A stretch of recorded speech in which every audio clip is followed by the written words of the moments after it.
Good morning, everyone. It's Edmund Ivazian from the Hearing Aid Source in Toronto, your hearing aid helper.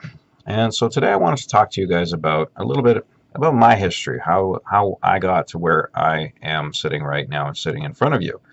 And part of that has to do with a little bit of my career background and at the same time my personal background. So my personal background has to do with, I've lived with grandparents with hearing loss, and they've worn hearing aids, some more successfully than others. One of my earliest memories of my grandfather on my father's side was, when we were all together, everyone was in the room, and everyone's making a loud, fairly loud noise. He reaches behind his ear and he basically turns things down. And he sits there with a big grin on his face, and at an early age, you don't really understand what he's done, but now we understand, and it has to do with how much of an assault on the senses it must have been, sitting in a room where everyone's making a lot of noise, but everyone's enjoying everyone's company. And so that's one of the things that kind of brought my interest and piqued my interest in terms of what we do here. The other part of my occupational background is my background is electronic engineering. I'm a technologist, and I'm also a hearing instrument specialist. And in terms of my other career, it was my part-time career, it kind of paid the bills as I went to school, is I actually have set up sound systems, large and small. I've also done disc jockey work as well. So I'm rather proficient in terms of a sound system and getting my way around one. So the other thing that kind of brought me to this capacity was, how people felt when they wore the hearing aid. I remember my grandfather on my mom's side, and I remember going to several audiologist appointments with him, and he was wearing the in-the-ear type, where it was nothing behind the ear, but it was all kind of custom molded in the ear model. And every time I went with him, he was always kind of gently complaining. I would be there mainly to translate what he was saying back to the audiologist. But as a kid, how well do you explain something that is highly technical? And ultimately, the person that's on the other side who's receiving this translation is giving you technical information, which you then have to translate back to him.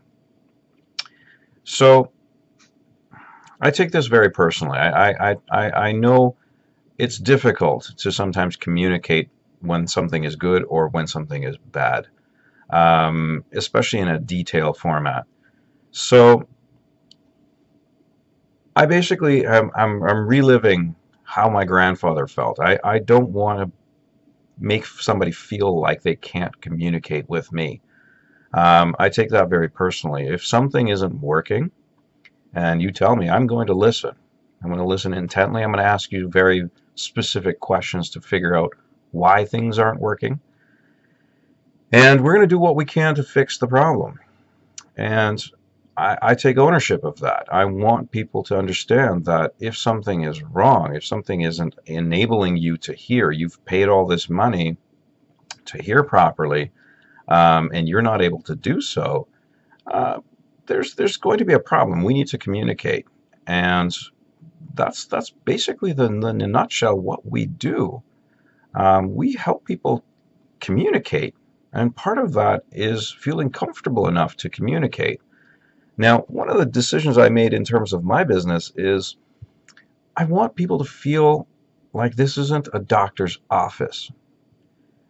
And I dress just the way I do. I want to make people feel comfortable. I dress just like them. I speak just like them. I don't want them to feel like they can't come and talk to me. Just as friends, we refer to each other by first name. And I think that's an important thing. I think that's one of the things that makes us very different from every other clinic. I'm first and foremost independently owned. I'm the owner. I'm not owned by one of the manufacturers, which is now becoming a major problem in our industry, where you have a lot of people who are working for a company that is owned by the manufacturers of hearing aids. And there's a little bit of a conflict of interest there. Does the person really get the best hearing aid when, you know, the actual manufacturer of the company is kind of saying sell, sell, sell? We are not commission based here. We're not pressure sales here. We're here to solve a problem. If you've got one, come see us.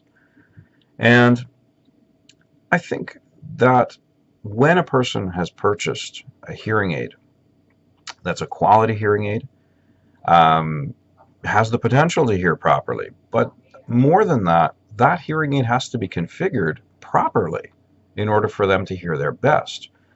But we also look at kind of more than that in terms of what is the person's ability to use that device. So if there's macular degeneration, or there's dexterity issues, or any other possible configuration that might create conflict, we look at the entire solution. We look at the individual and create a solution specifically for that person. So I'm reaching out to everyone. I'm asking everyone that if there's someone in your life, or if it's you, that you're in a situation where you've invested in a hearing aid that for whatever reason you can't use. It spends more time in the box than in your ear. I'm talking to you specifically. I want you to come and see me. Give me a call, 416-463-4327. We're going to sit down, we're going to make a cup of coffee, we're going to have a conversation. It's always the starting point.